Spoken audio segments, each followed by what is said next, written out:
मैं भारत को भारतीयता की मान्यता के आधार पर फिर से खड़ा करना चाहता हूं, उस काम में लगा हूं। खाना जब दोपहर को खाएं और सुबह खाएं, सुबह और दोपहर, ये दो बात। वो ये कहते हैं कि दोपहर और सुबह का खाना खाएं। वैसे तो वो कहते हैं दोपहर का ना खाएं, दोपहर का खाना सवेरे खाएं। लेकिन अगर आप खा ही रहे हैं तो वो ये कहते हैं कि तुरंत विश्रांति लें, खाते ही आराम करें, काम कोई ना करें। कब तक? 20 मिनट। 20 मिनट विश्रांति लें। और उसको उन्होंने एक्सप्लेन किया है कि वो विश्रांति जो होनी चाहिए वो आपके शरीर को, जो बायां हाथ है इसको नीचे करके दाएं हाथ को ऊपर करके वाम कुक्षी अवस्था में लेटें। भगवान विष्णु को लेटे हुए देखा शेषनाग पर, बस उसी परिस्थिति में लेटें, उसी स्थिति में लेटें। क्यों? Left side. आप जानते हैं हमारे शरीर में 2 नाड़ियां हैं, वैसे तो 3 हैं। 3 नाड़ियां, एक सूर्य नाड़ी है, एक चंद्र नाड़ी है, एक मध्य नाड़ी है। ये जो सूर्य नाड़ी है यही भोजन को पचाने में मदद करती है। सूर्य नाड़ी तभी चलती है जब आपकी चंद्र नाड़ी कम हो। भोजन पचाना है सुबह का और दोपहर का, सूर्य नाड़ी तीव्र होनी ही चाहिए। तो लेफ्ट साइड में लेटो तो तुरंत सूर्य नाड़ी शुरू हो जाती है। वैसे तो अगर आप स्वस्थ हैं तो खाना खाते ही आपकी सूर्य नाड़ी अपने आप शुरू हो जानी चाहिए। नहीं हो रही है तो लेफ्ट साइड में लेट जाइए, लेटते ही शुरू हो जाएगी। 20 मिनट जरूर लेटें। फिर आप कहेंगे जी नींद आ गई, तो भागवत जी कहते हैं ले लो एक झपकी। वो ये कहते हैं रोको मत इस नींद को। जो सूत्र उन्होंने लिखा है कि दोपहर भोजन के बाद या सुबह भोजन के बाद अगर आपको आलस्य है शरीर में, तो वो कहते हैं कि बिना संकोच इस झपकी को ले लो। 20 मिनट की झपकी ले लो, ज्यादा से ज्यादा 40 मिनट की ले लो, इसके आगे नहीं। तो अगर आप भोजन के बाद इस विश्रांति ले लें 20 से 40 मिनट, तो अगले आधे दिन काम करने को बहुत एनर्जी आपके पास आएगी। आप चाहें तो आज ही करके देख लें। मैं इस सूत्र को वैसे कल विस्तार से समझाने वाला हूं कि शरीर के 14 वेग होते हैं, वेग, उनको कभी भी रोके नहीं। उसमें से निद्रा है, नींद जो है ना, ये एक वेग है। तो वो कहते हैं कि दोपहर के खाने के बाद अगर आलस्य आ रहा है तो ये स्वाभाविक है, क्योंकि खाना खाते ही जठर अग्नि प्रदीप्त होगी। अग्नि प्रदीप्त होने के लिए मैंने आपसे कल समझाया था ना, ब्लड की जरूरत पड़ेगी। तो सारे शरीर का खून पेट में रहता है जब तक खाना पचता है। तो बाकी अंगों को खून की कमी है तो प्रेशर बढ़ेगा, तो ब्रेन को प्रेशर आता है, तो ब्रेन रिलैक्स होना चाहता है, इसलिए भोजन के बाद आपको सुस्ती आएगी ही। ये प्रकृति का नियम है। तो आप ले लेना उस नींद को, छोड़ते क्यों हैं? बहुत कीमती है, लोगों को मिलती नहीं। गोलियां खाते हैं फिर भी नहीं आती।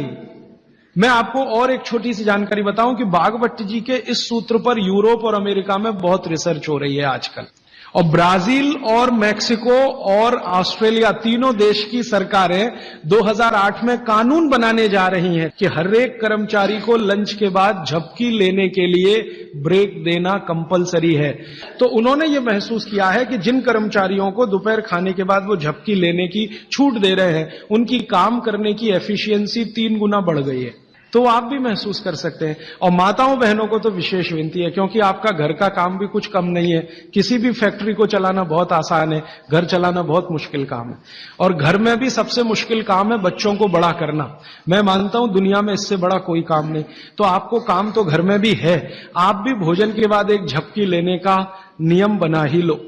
सब काम छोड़कर झपकी ले लो, सब काम छोड़कर झपकी ले लो आप। क्योंकि मैं आपसे यह कह रहा हूं कि आपके शरीर के स्वस्थ रहने से ज्यादा बड़ा कोई काम नहीं है दुनिया में। कोई शर्म नहीं, सास की शर्म नहीं, ससुर की शर्म नहीं, पति की शर्म नहीं, बच्चों की शर्म नहीं। आपने दोपहर का खाना खाया, झपकी ले ही लो 20 मिनट से 40 मिनट। जिंदगी आपकी सुखी रहेगी, जिंदगी भर आप सुखी रहेंगे। इसमें कोई शर्म की बात नहीं है, यह शरीर की जरूरत है। जैसे भूख लगती है तो हम खाना खाते हैं, इसमें क्या शर्म करते हैं? वैसे ही खाना खाते ही ब्लड प्रेशर बढ़ता है और ब्रेन को ज्यादा प्रेशर बर्दाश्त नहीं है, तो नींद लेना ही शरीर के लिए अच्छा है। तो आप ये कर लो। पुरुषों के लिए भी मेरी विनती है। आप कहेंगे जी दुकान में व्यवस्था नहीं, कुछ बना लो, आगे पीछे कुछ तोड़ ताड़ के ऐसी व्यवस्था कर लो कि खाते ही पैर सीधे करने को कुछ तो हो जाए। आप कहेंगे जी बैठ के ऐसी व्यवस्था कर लो कि खाते ही पैर सीधे करने को कुछ तो हो जाए। आप कहेंगे जी बैंक में काम करते हैं, बीमा कंपनी में काम करते हैं, तो मैं अमेरिका यूरोप की उन कंपनियों की लिस्ट दे देता हूं जहां पर यह नियम बन चुका है। आपके बैंक और बीमा वालों को वो लिस्ट दिखा दो कि जब ये अमेरिका और कनाडा और ब्रिटेन और ऑस्ट्रेलिया और न्यूजीलैंड में कानून बन सकता है तो हिंदुस्तान में क्यों नहीं। बागभट्ट तो हिंदुस्तान के थे। अब मैं आपको एक उल्टी बात कहता हूं, गुजरात में जाता हूं, मैं राजस्थान में जाता हूं, जयपुर जैसे शहर में, राजकोट जैसे शहर में, तो दोपहर को सारा बाजार बंद रहता है। कहां है जी? खाना खा के झपकी ले रहे हैं। बहुत सुखी लोग हैं, बहुत सुखी लोग हैं। काठियावाड़ में मैंने देखा है, क्या पोरबंदर, क्या राजकोट, क्या जामनगर, क्या जूनागढ़, क्या अमरेली, दोपहर को बाजार खुलेगा ही नहीं। और मैंने तो ऐसे ऐसे लोगों को देखा है कि ग्राहक आके खड़ा है करोड़ों रुपए लेके, सेठ जी कहेंगे